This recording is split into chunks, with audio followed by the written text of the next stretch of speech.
darle la bienvenida nuevamente también a Andrés. Tenemos el privilegio también de compartir una amistad también hace un tiempo con él. Y bueno, y además no solamente eso. En el liceo no nos llevábamos. Es verdad, nosotros nos conocemos del liceo, yo muchísimo más joven que él. Cuando yo entré en primero del liceo, él estaba en quinto, igual así, era tan chico el liceo que nos llevábamos. Que igual nos veíamos en los pasillos, en los recreos.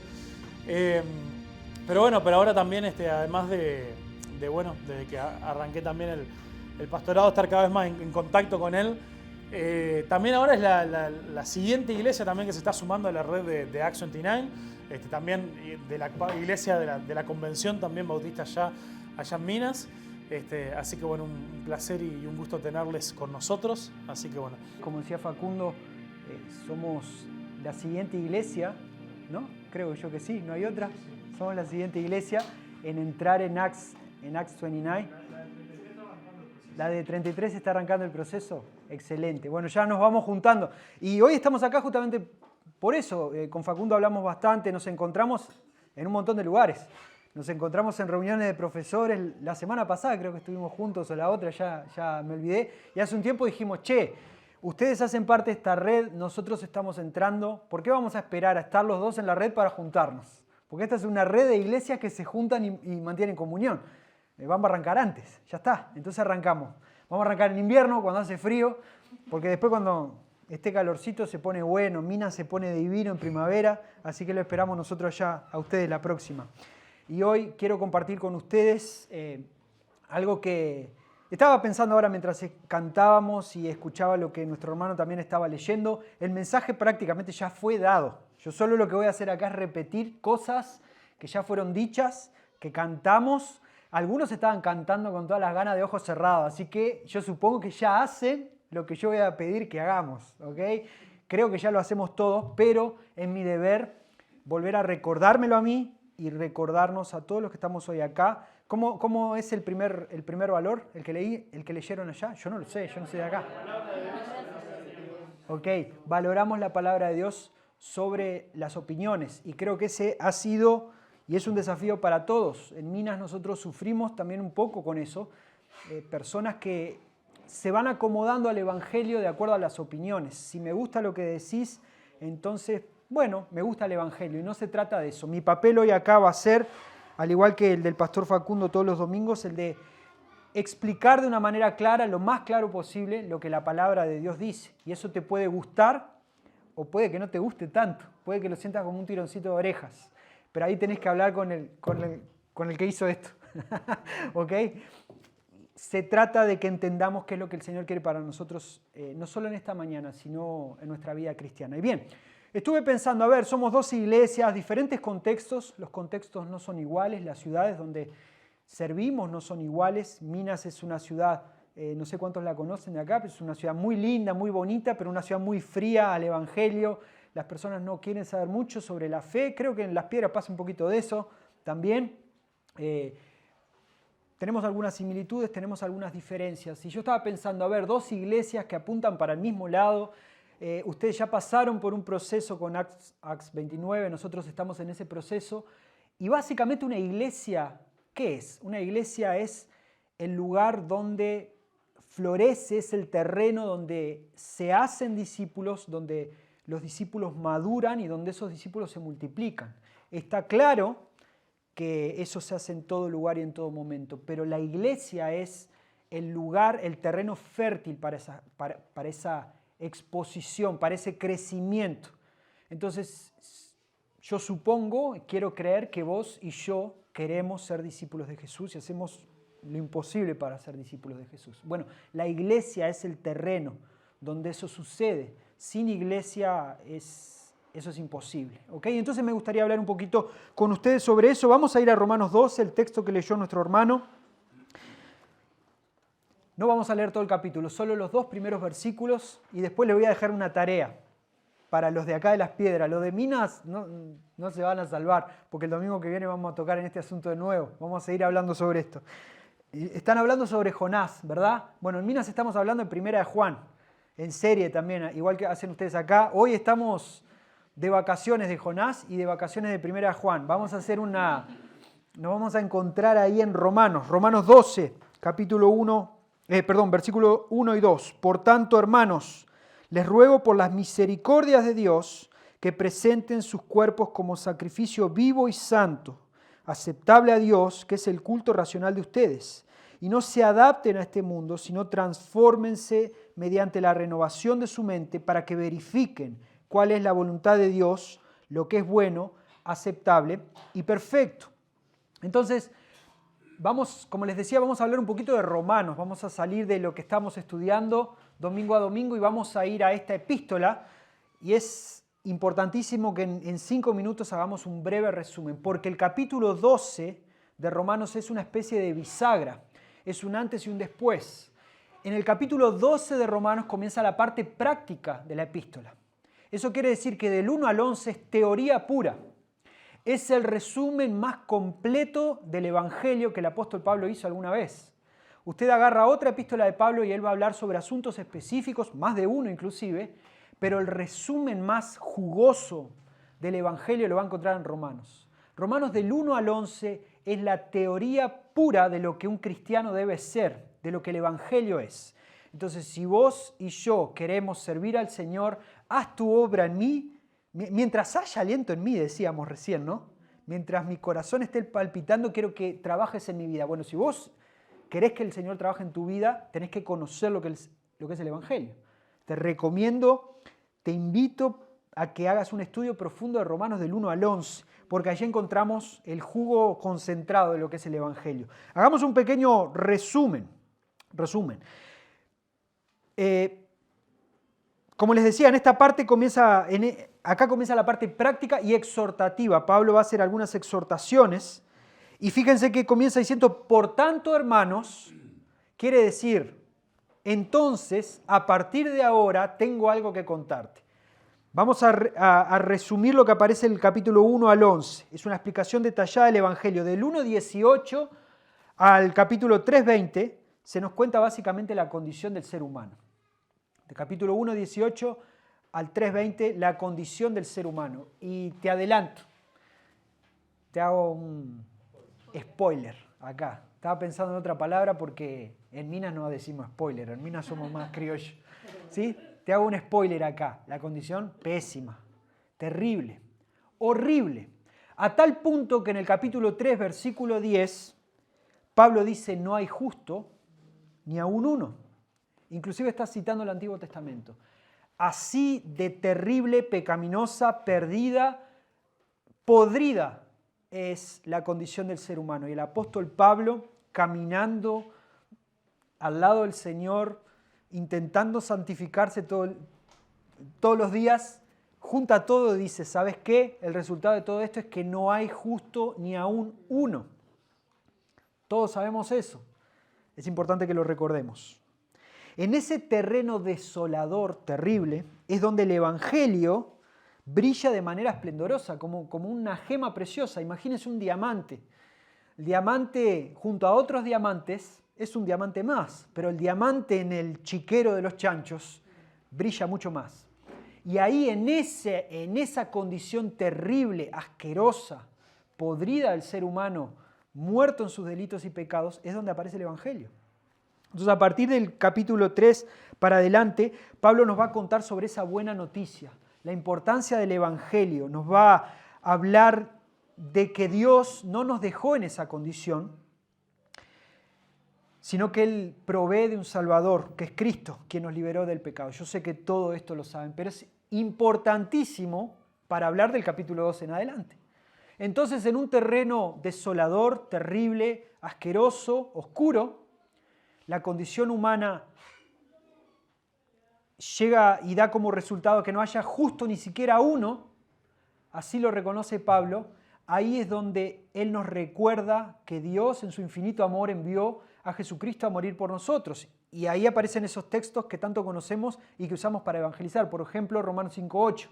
Mas Dios muestra su amor para con nosotros en que siendo aún pecadores, Cristo murió por nosotros. Es decir, a pesar de esa condición, a pesar de que vos y yo no podíamos hacer absolutamente nada, Dios en su infinito amor hacia nosotros, proveyó de un Salvador. ¿Y qué pasa con ese Salvador? Recibió voluntariamente la ira de Dios. Cantamos inclusive de mañana una canción que mencionaba eso. Por eso les digo, todo el mensaje ya fue cantado. Fue un mensaje cantado esta mañana. Voluntariamente Jesús recibió, cargó la ira de Dios. Algo que nos olvidamos de mencionar a veces, algo que pasa por ahí de costado. Primera de Juan, que estamos trabajando allá en Minas, en el capítulo 2, dice, estoy parafraseando el texto, no me lo acuerdo tanto de memoria. Hijitos míos, no pequen, dice Juan. Pero si pecan, tenemos un abogado, a Cristo el justo, el que fue entregado en propiciación por nuestros pecados. ¿Se acuerdan del Antiguo Testamento cuando estaba el sacrificio de propiciación? ¿Para qué era? Para aplacar la ira de Dios, para calmar la ira de Dios sobre el pecado. Y Pablo también en Romanos nos recuerda que Él se entregó voluntariamente para aplacar esa ira, la ira de Dios. Cargó con toda esa ira de ese Dios santo y perfecto. Y esa ira la merecíamos nosotros. Jesús murió como un criminal, cargando nuestro pecado, murió como propiciación por nuestros pecados, cargando con la ira de Dios. ¿Sabés esto? Buenísimo, recordalo hoy, otra vez, es importante. ¿No lo sabés? Grábatelo, porque ese es el mensaje del Evangelio. Esto hace parte del mensaje del Evangelio. Pero llegamos a Romanos 5.1 y dice Romanos 5.1, por tanto, habiendo sido justificados, porque eso es lo que consiguió Cristo con su vida justa, consiguió que nosotros fuésemos justificados. Entonces, habiendo sido justificados por la fe, tenemos paz para con Dios, por medio de nuestro Señor Jesucristo. Esa enemistad entre Dios y el ser humano queda ahora cubierta gracias a esa justificación, esa vida justa de Cristo. Y ya no hay enemistad. Éramos enemigos de Dios y ahora podemos tener acceso a Dios. Esa es la gema preciosa del Evangelio. Estoy repitiendo cosas que son de evangelización. Yo sé que ustedes lo saben, pero hermano, quiero que usted disfrute conmigo, que saboree lo que significa el Evangelio. Estábamos podridos, muertos, malolientes, depravados espiritualmente. No había nada para hacer. Y Dios, por amor, siendo Él santo y justo y no queriendo el pecado, airado contra el pecado, así y todo envió al Salvador a morir por nosotros, que voluntariamente se entregó, cargó con la ira de Dios y por su vida justa y el sacrificio nos hace justos a nosotros. Podemos presentar la carta, ok, yo soy justificado por Jesús, por el sacrificio que hizo Jesús. Esa es la salvación. Y por la fe, a través de esa justificación, vos y yo tenemos paz con Dios. Ese es el resultado de la salvación. Cristo nos unió a Dios por la fe, por eso somos declarados justos, esa es la justificación y tenemos paz para con Dios. Romanos 6:22, no precisan buscarlo, lo busco yo, rapidito. Recuerden, estoy haciendo un pequeño resumen de la parte teórica de Romanos, lo que Pablo explica que es el Evangelio. Romanos 6:22 dice, pero ahora, habiendo sido libertados del pecado y hechos siervos de Dios, tienen por su fruto la santificación y como resultado la vida eterna. Entonces Pablo, dentro de ese resumen glorioso del Evangelio, dice, ok, ya fuimos justificados por Cristo. No termina ahí. Ahora vos y yo fuimos justificados, tenemos paz con Dios, pero ahora necesitamos ser santificados. Pablo no lo presenta como una opción, no dice lo importante acá es que vos seas justificado y después que hagas lo que quieras en tu vida. El paquete del Evangelio, la receta, la torta del Evangelio, le echamos justificación, le echamos la propiciación, le echamos esto, le echamos lo otro y viene un ingrediente que es lo que pasa con nosotros después, que es la santificación. Y eso va al horno y una vez que sale la torta de Andrés, salvo por Jesús, la santificación está ahí adentro. Yo no puedo sacarla, no es una opción, no es opcional. Entonces vos y yo necesitamos vivir una vida santificada. Necesitamos caminar cada vez más en esa santificación. Delante de todo esto que Pablo ve y reconoce cómo el Evangelio llega al final del capítulo 11, al final de la parte teórica. 11:33. Termina de reconocer todo lo que es el Evangelio. Yo pasé por arriba muy rápido. Después en casa vos podés estudiarlo, leerlo, capítulo del 1 al 11. Y Pablo, después de ver todo esto, llega al 11:33 y dice: «Oh profundidad de las riquezas y de la sabiduría y del conocimiento de Dios. Cuán insondables son sus juicios, cuán inescrutables son sus caminos». Después de reconocer la condición del hombre, lo que hizo Dios, lo que hizo Jesús, cómo somos ahora, las posibilidades que tenemos ahora, lo único que puede salir de la boca de Pablo es adoración a Dios. Eso es un cristiano. Eso es un cristiano que reconoce su condición, entiende lo que hizo Jesús, acepta el regalo de Jesús y en respuesta a eso decide santificar su vida y solo puede adorar a Dios. Eso es un cristiano. Entonces, del capítulo 1 al 11 vemos el prototipo de cristiano, lo que un cristiano debería hacer. Entonces, cuando vayas a evangelizar, cuando vayas a ser discípulos, tenés que tener en cuenta esto. Vos tenés que vivir esto para poder enseñarle a la otra persona eso. Y después resulta que ese discípulo nuevito, ese nuevo discípulo de Jesús, viene a la iglesia donde él va a madurar en la fe. Y acá viene la parte práctica de Romanos y es sobre lo que yo quiero hablar en esta mañana con ustedes. Nosotros estamos en un proceso, todos los que somos cristianos, de madurar. Todavía no somos perfectos. ¿Sí? Estamos madurando como discípulos. Y las personas que entren a esta iglesia, que conozcan al Señor, van a madurar en un terreno que necesita ser fértil. ¿Sí? Entonces Romanos 12 se nos presenta, Romanos 12 en delante, pero hoy nos vamos a centrar solo en el 12, como la parte práctica, como la parte, ¿qué hago ahora para ser un discípulo adecuado, un discípulo que muestre que ese proceso de santificación está funcionando?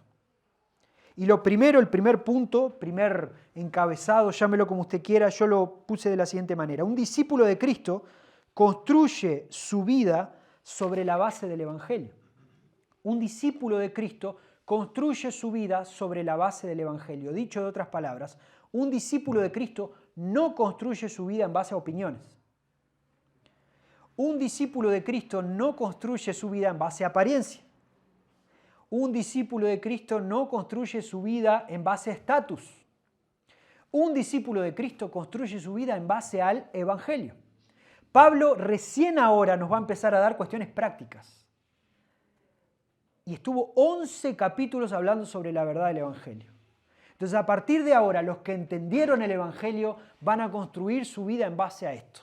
En base a reconocer su condición, en base a reconocer lo que Cristo hizo, en base a reconocer la justificación, propiciación y todo lo que viene en el paquete de la salvación, y en base a entender que la santificación hace parte de este proceso, que no es una opción. Entonces, un discípulo de Cristo, como se los dije, un discípulo de Cristo construye su vida sobre la base del Evangelio. Porque dice: por tanto, hermanos, les ruego por las misericordias de Dios, les ruego por las misericordias de Dios que presentéis vuestros cuerpos en sacrificio y todo lo que sigue en el texto. Pero hay un porqué, ¿sí? Hermanos, te ruego, Gabriel, Facundo, te ruego, te pido por favor. Y por favor, ¿por qué? ¿Cuáles son tus motivos? Por las misericordias de Dios. Y cuando Pablo está hablando de misericordias de Dios, acá no se refiere solamente al pan que el Señor nos da todos los días, a que nos despertamos. Se refiere a los 11 capítulos que viene hablando anteriormente. Esas son las misericordias de Dios. Te ruego por el Evangelio que acabas de entender, te ruego por Cristo crucificado, resucitado por nosotros, por eso te ruego que presentes tu cuerpo como sacrificio vivo. ¿Ven cómo es diferente?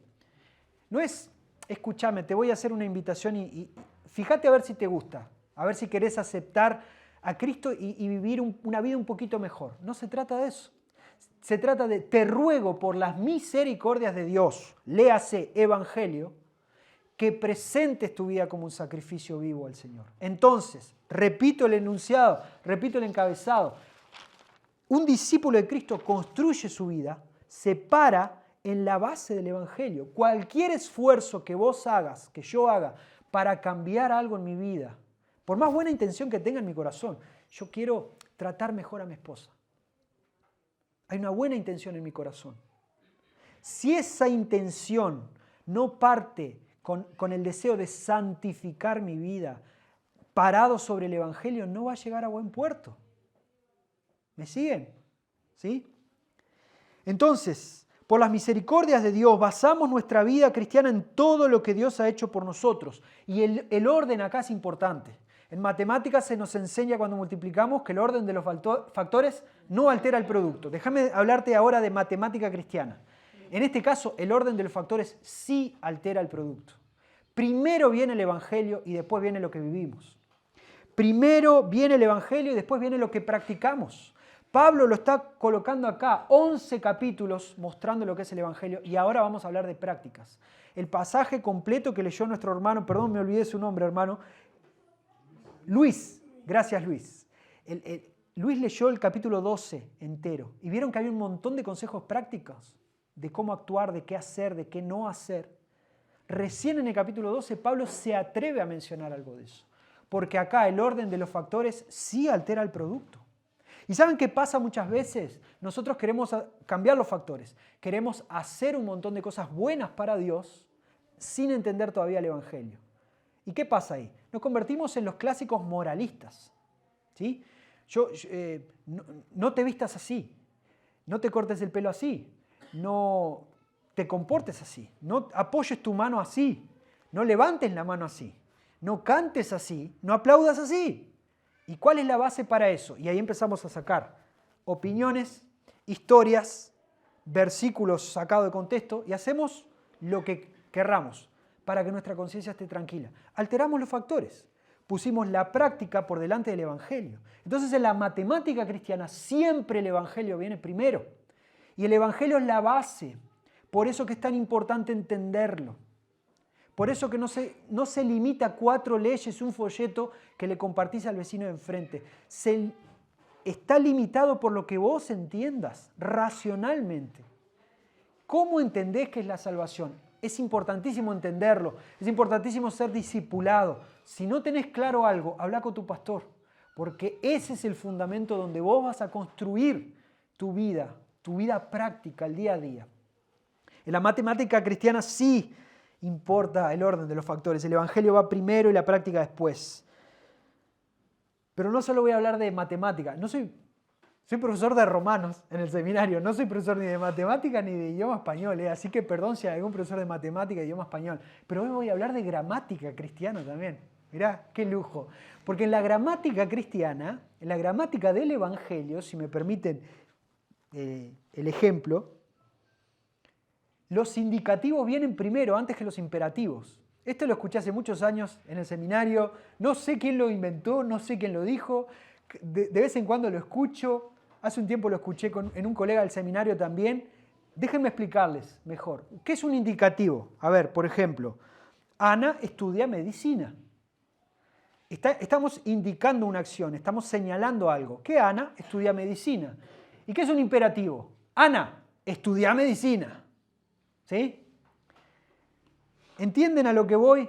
En la gramática del Evangelio es igual. Primero vienen los indicativos y después vienen los imperativos.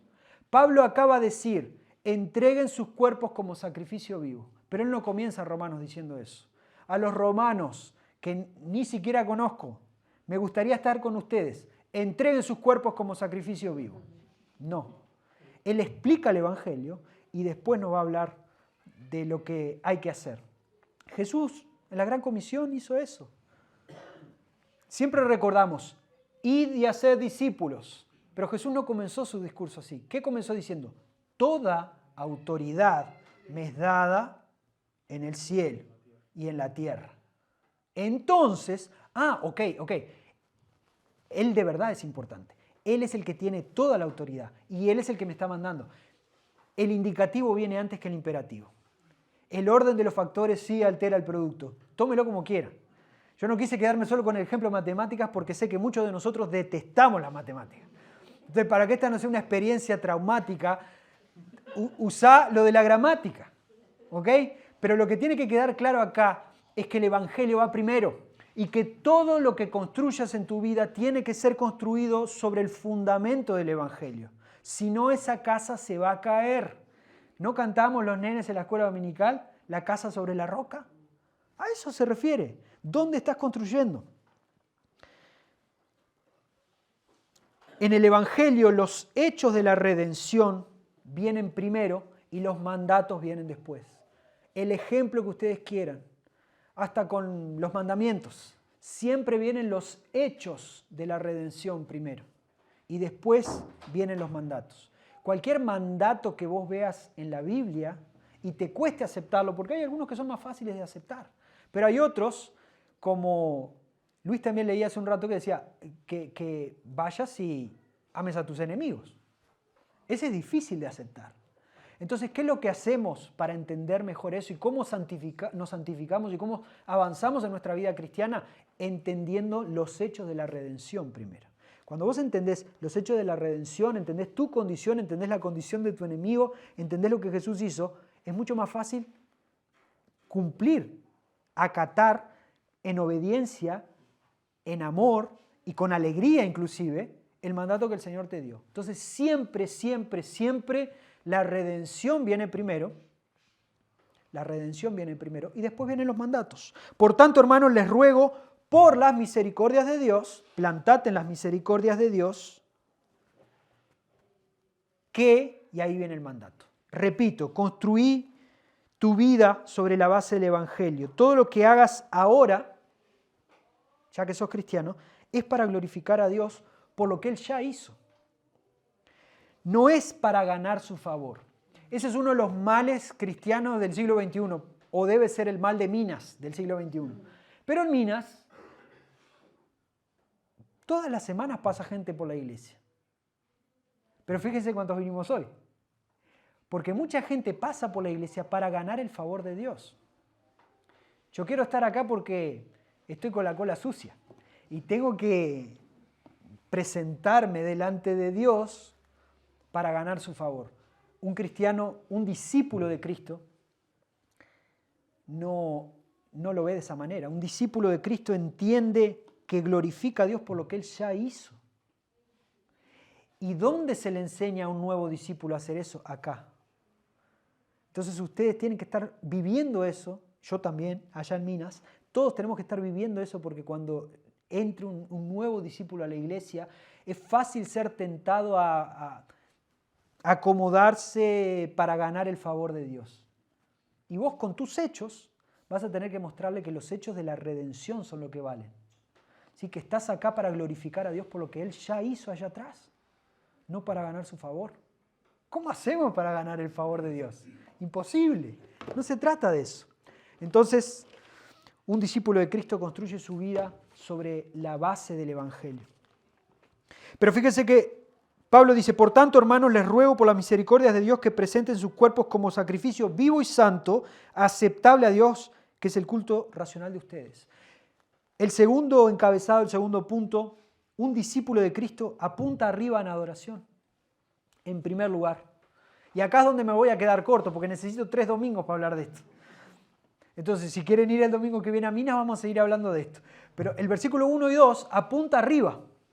Versículos del 3 al 9, o se puede tomar del 3 al 13, apuntan hacia adentro, hacia la comunidad cristiana. Montón de mandatos que son para que vos y yo vivamos con nuestros hermanos.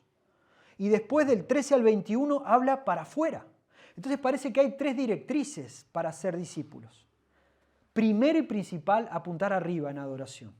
Después, apuntar a tu hermano. ¿Cómo vivís eso con tu hermano? Y después apuntás hacia afuera. En misión, en comunidad. ¿Cómo lo haces? ¿Ok? Entonces yo me voy a quedar con la primera parte y les dejo la tarea a ustedes para que ustedes lo busquen en casa después, se metan de lleno durante la semana y aprendamos juntos, ustedes acá, nosotros allá, cómo un discípulo que busca esa santificación, que busca crecer, está apuntando en 3 direcciones todo el tiempo.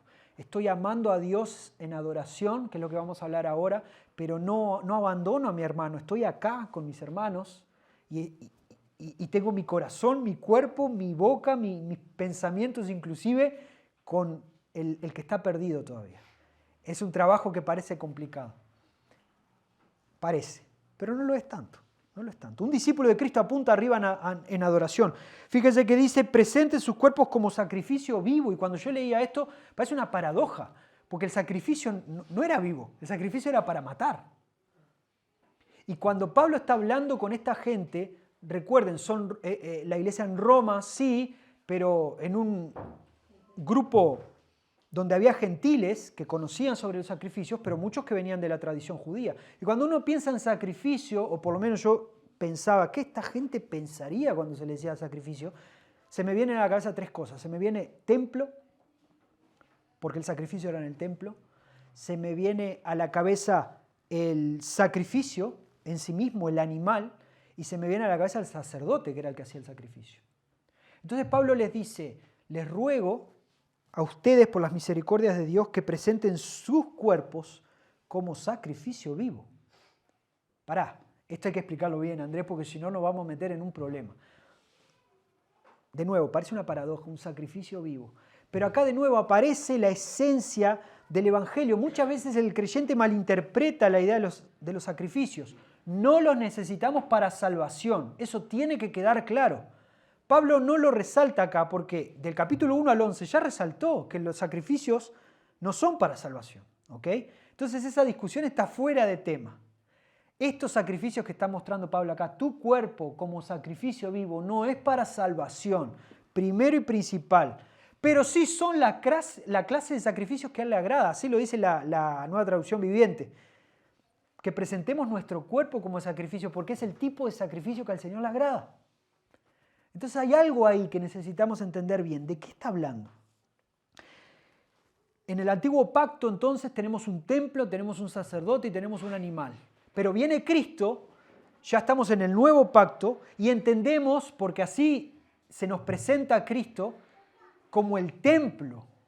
Cristo es el templo, pero Cristo también es el sacerdote y Cristo es el sacrificio. Creo que no tengo que citar ningún texto bíblico específico para que entendamos esto, ¿verdad? A lo largo del Evangelio se nos muestra a Cristo como el templo. Ya no era necesario allá, es necesario acá con Él. Se nos presenta a Cristo como el sacerdote. Hebreos habla un montón sobre eso, sobre el sacerdote perfecto. Ya no eran necesarios los otros. Y se nos habla también que Cristo es el sacrificio completo, hecho una vez y para siempre. Entonces, del Antiguo Testamento, Antiguo Pacto, necesitamos un animal, un sacerdote y un templo. Pasamos al Nuevo Pacto, donde Jesús asume todas esas cosas. Y vos te podés estar preguntando, ¿y qué tengo que ver yo con eso? Yo no soy Jesús. Bueno, resulta que nosotros estamos unidos a Él, gracias a ese sacrificio, gracias a su muerte, a su resurrección, a su justificación. Por eso somos templo del Espíritu Santo. ¿No se acuerdan de eso? Nosotros también somos templo. Resulta que nosotros somos sacerdotes también. Inclusive, Pedro habla de que somos un real sacerdocio. Y nosotros, acá Pablo nos dice que somos sacrificio. O sea que Jesús es el sacerdote perfecto, pero me pide que yo también sea sacerdote. Él es el sacrificio perfecto, pero me pide que sea un sacrificio vivo. Él es el templo perfecto, pero me pide que yo sea templo del Espíritu Santo. ¡Wow! Fíjense lo que dice Primera de Pedro, para que no vean que fue invento de Pablo ni invento de Andrés. Primera de Pedro 2, del 4 al 5, no precisan buscarlo. Primera de Pedro 2, del 4 al 5. Dice Pedro, presten atención, por favor, y viniendo a él como a una piedra viva, desechada por los hombres, pero escogida y preciosa delante de Dios, también ustedes, nosotros, como piedras vivas, sean edificados como casa espiritual. ¿Qué es eso? Un templo. Casa espiritual. ¿Para qué? Para un sacerdocio santo. Opa, está hablando de nosotros. Ustedes, nosotros, sean edificados como un templo. Un templo que acoja un sacerdote santo para ofrecer sacrificios espirituales aceptables a Dios por medio de Jesucristo. Pedro también está repitiendo lo mismo. Nos está dejando claro que en el Antiguo Testamento, en el Antiguo Pacto, había un sacrificio, había un animal, había un templo y había un sacerdote. Jesús es el sacrificio completo, perfecto, es el sacerdote perfecto, es el templo perfecto. Y en su misericordia nos deja a nosotros la tarea de que también seamos templo, sacerdotes y sacrificio. Entonces, cuando Pablo está hablando acá de sacrificio vivo, te está diciendo, tenés que ser un poquito como Jesús, un poquito. Nosotros no somos perfectos como Él, pero entregá tu vida en sacrificio a Jesús. Él entregó su vida literalmente. ¿Qué tipo de sacrificio pide el Señor de nosotros? ¿El creyente sacrifica algo? Esa es la pregunta. ¿Pero qué? ¿Qué sacrifica? ¿Qué es lo que tenemos que sacrificar nosotros? Y acá podemos hacer una lluvia de ideas. Pero yo básicamente anoté 2 cosas acá pensando en lo que venimos hablando. Lo que el creyente necesita sacrificar hoy es la idea de que esto se trata de nosotros. Eso es lo primero que tenemos que sacrificar. La idea de que esto se trata de nosotros.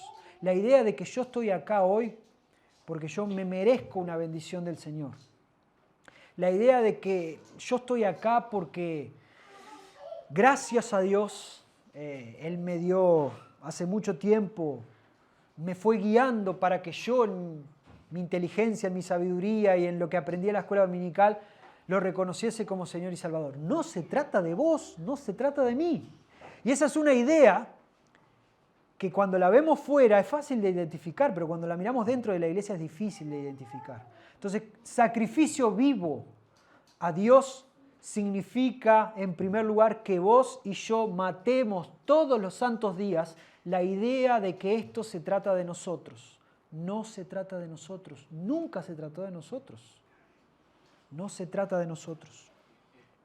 La idea de que Dios me debe algo. Y si cuento las cabezas que hacen así, como diciendo, no, absurdo. Sí, yo sé que es absurdo, pero es impresionante cómo caemos en esa trampa todo el rato. Yo no me merezco esto, yo me merezco una vida mejor. Dios me debe esto, Dios me prometió esto. Cuando, antes de venir a Uruguay, con mi esposa vivimos en Brasil durante 6 años. Y en Brasil, ustedes saben, hay de todo en la fe, hay de todo en la viña del Señor. Las mejores cosas y también las peores. Y yo recuerdo un día estar en un culto parecido a este, estábamos cantando una canción preciosa, yo estaba de ojos cerrados y venía escuchando la letra y de repente la ceja se me levantó y de repente sentí un codazo y dije, esa es mi esposa que debe estar igual que yo, voy a abrir el ojo, abro el ojo y digo, no puede ser. ¿De qué estamos hablando? La canción decía algo así, estoy traduciendo, restituye, es una oración, seguro la conocen, la habrán escuchado. Yo diciéndole a Dios, restitúyeme, yo quiero de vuelta lo que es mío. Ese es el coro de la canción. No vayan a buscarlo, por favor, a YouTube. ¿Saben por qué? Porque es pegadiza. Es pegadiza. Yo sé que ahora me voy a ir a casa tarareando la canción todo el rato, la melodía. Restituye, yo quiero de vuelta lo que es mío. En una iglesia que yo trabajaba, servía en esa iglesia, sana doctrinalmente, entre comillas, buscando siempre la santificación, pero caíamos en esa idea. Hey, ¿por qué cantamos esto? Bueno, porque el Señor promete pero pará, ¿cómo saltamos de que el Señor promete a decirle, yo quiero de vuelta lo que me pertenece? Hay un salto grande ahí, ¿no? Bueno, pero resulta que nosotros no tenemos que llegar a esos extremos, pero vos y yo necesitamos analizar nuestra vida todos los días y empezar a sacrificar esas ideas de que Dios me debe algo, de que esto se trata de mí. Ese es el tipo de sacrificio que el Señor está buscando. Sacrificá eso en tu cabeza. Analizalo y sacrificalo. ¿Es un proceso inconsciente? Sí. Y cuando me anoté inconsciente acá, me anoté entre paréntesis Priscila, porque dije, psicóloga. Ojo con lo que vas a decir de inconsciente porque no tenés ni idea, Andrés. Cuando hay psicólogo yo no uso la palabra inconsciente porque no sé. Pero todos me entienden, ¿verdad? Vulgarmente cuando hablamos de inconsciente, sí, es un proceso inconsciente, lo hacemos sin querer, sin saber. Pero resulta que Pablo está diciendo que tiene que ser un sacrificio vivo, santo, que es un culto racional, pensado. lógico. ¿Saben qué palabra aparece acá? La tría lógicos. La tría es culto, lógicos es racional. Culto racional. La tría, de ahí viene la palabra idolatría. ¿Sí? Es un culto racional, lógico, pensado. Está bien que sea inconsciente, no controlamos eso. Supongo. Ella después lo arregla lo que diga ella acá. Supongo que no controlamos eso, pero lo que Pablo está diciendo es que tenés que pasar a controlarlo. Tenés que pasar a hacerlo de un proceso racional. Todos los días, racionalmente, pensadamente, analizando todo, entregar y sacrificar esos pensamientos delante de Dios. Esta adoración es lo único razonable, este tipo de adoración, es lo único razonable que podemos hacer después de entender la salvación. Es como sacar cuentas, todo lo que Jesús hizo, todas las áreas que cubría el pecado y todas las áreas que Jesús tuvo que cubrir. Y delante de eso, la única opción lógica, ya no es inconsciente, ya es lógica, es racional, la única opción racional es adorar a Dios y matar todos esos pensamientos en tu cabeza. ¿Ven? No es un mandato en el que tengas que sufrir. Es algo que racionalmente tiene que salir de nosotros como respuesta a la salvación que el Señor hizo. ¿Te cuesta adorar a Dios? ¿Te cuesta entregar ese tipo de pensamientos, ese tipo de áreas en tu vida? La respuesta es clara, es como matemáticas. Es que todavía no entendiste el primer factor, el de la salvación. Porque si lo entendés, la única opción lógica, razonable, es entregarle un culto verdadero, completo de adoración a Dios. Y adoración yo en primer lugar, yo con todo lo que soy, mi cabeza, mi mente y mi cuerpo también. Porque adorar no es misticismo, es adorar a Dios con todo lo que hacemos. Y acá estamos repitiendo cosas de la escuela dominical.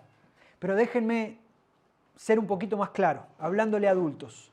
Nosotros no somos espiritistas. Y cuidado con lo que decimos a veces. No estoy, hermanos, no voy al culto hoy que tengo frío, pero estoy en espíritu con ustedes. No, hermano, vos tenés que estar en cuerpo. Perdoná que te lo diga de esta manera, pero adoramos con nuestro cuerpo. Adoramos con lo que somos. Yo sé, entiendo el sentido de, ok, no voy, estoy en espíritu. Básicamente lo que estamos queriendo decir es, me gustaría estar ahí con ustedes, pero no puedo. Excelente. Pero nosotros no somos cristianos espíritas, que también los hay, ojo. También los hay. Hay un movimiento que hace eso. No somos. Nuestro cuerpo es la forma en que adoramos a Dios también. Pensemos en el evangelismo. ¿Podés evangelizar a alguien con tus sentimientos? Yo de verdad deseo, o con los deseos, yo deseo que él conozca a Cristo. Lo deseo fervientemente. ¿Lo evangelizaste? ¿Qué necesitas? Moverte hasta ahí. Tu cuerpo hace parte. ¿Por qué entonces cuando hablamos de adorar solo pensamos en mente? No, tu cuerpo también. Por eso que Pablo dice que presentemos nuestro cuerpo, porque Jesús salvó todo el cuerpo, no solo la mente. Que presentemos nuestro cuerpo como sacrificio vivo y santo. Matá la mente, lo que la mente te diga que tenés que hacer, que va contra lo que Dios quiere, pero matá también lo que el cuerpo te dice que tenés que hacer, que va contra el Evangelio. Esto es algo completo. Ese es el sacrificio que el Señor quiere, que el Señor acepta. Es la única forma razonable de adorar a Dios después de entender el Evangelio. Los pensamientos y sentimientos no hacen discípulos. ¿Sí? Pueden ser el origen. Vamos a pensar como iglesia. Vamos a generar un sentimiento como iglesia. Vamos a orar por los perdidos. Ok. Pero después, ¿qué? Después se necesitan cuerpos. Se necesitan bocas que hablen, se necesitan pies que vayan. Entonces todo nuestro cuerpo interactúa con el prójimo, interactúa con el hermano, interactúa con el perdido. Todo el cuerpo. Dios nos usa a través de nuestras mentes, de nuestros cuerpos, y por eso que estos, mente y cuerpo, necesitan ser un sacrificio completo y constante a Dios. Esto es todos los santos días. Por tanto, hermanos, les ruego por las misericordias de Dios que presenten sus cuerpos como sacrificio vivo y santo, aceptable a Dios, que es el culto racional de ustedes. Un discípulo de Cristo apunta arriba en adoración. Pero viene el versículo 2. ¿Qué dice el versículo 2? Y no se adapten a este mundo, sino transfórmense mediante la renovación de su mente para que verifiquen cuál es la voluntad de Dios, lo que es bueno y aceptable y perfecto. Y acá llego a mi último punto, al último encabezado. Un discípulo de Cristo se transforma para conocer la voluntad de Dios. Veamos la lógica del versículo. Dice, no se adapten a este mundo, sino transfórmense mediante la renovación de su mente para que, o sea, de nuevo, hay que transformar la mente para conocer la voluntad de Dios. ¿Cuántas veces nosotros llegamos y por el simple hecho de pasar por las puertas del templo decimos, ya entré, que Dios me muestre su voluntad?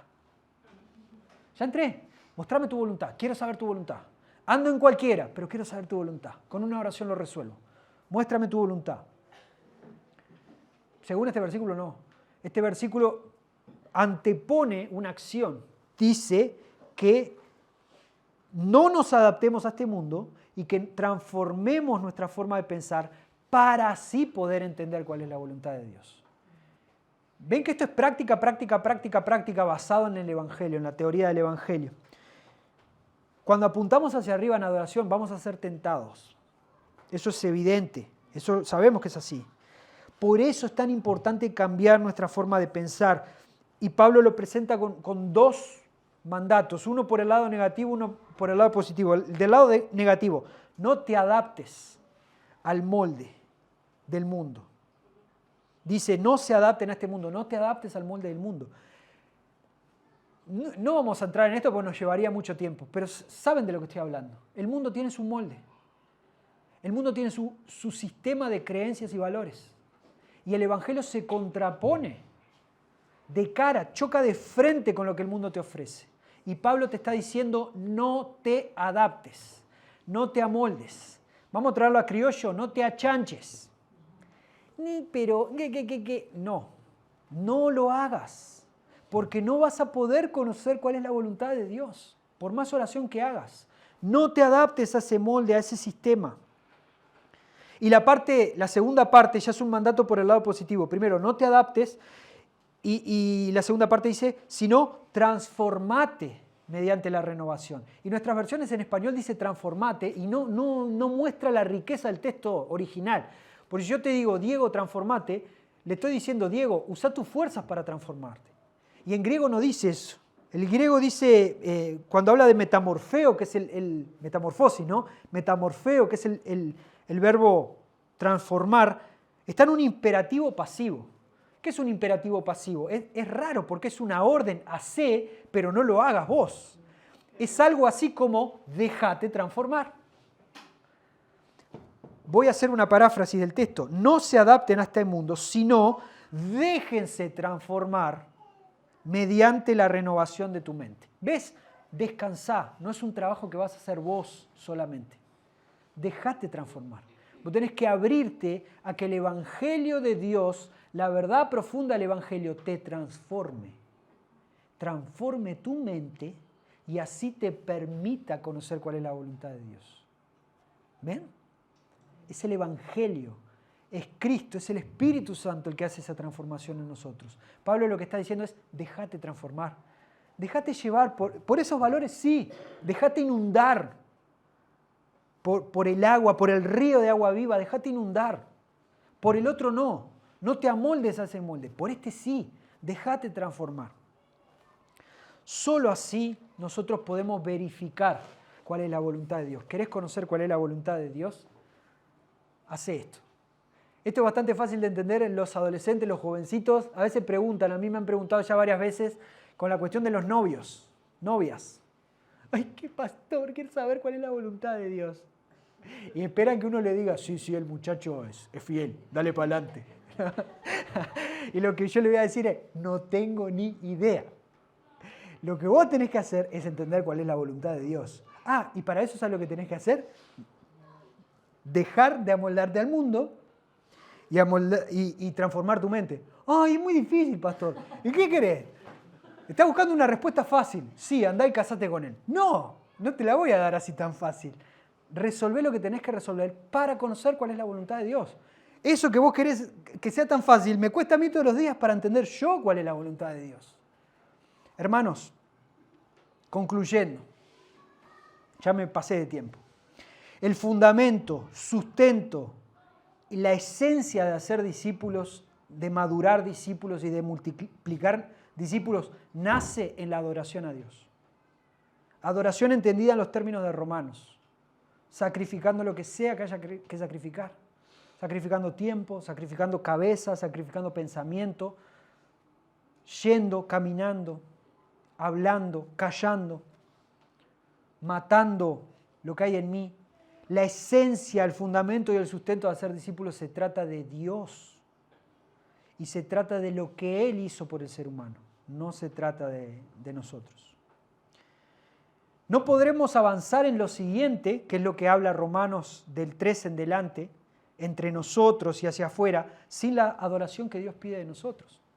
Entonces, como les decía, en Minas vamos a hablar de esto la semana que viene, pero ustedes, si lo quieren trabajar en casa, si quieren estudiarlo en casa, fíjense todas las cosas que Pablo le pide a los hermanos que hagan entre ellos.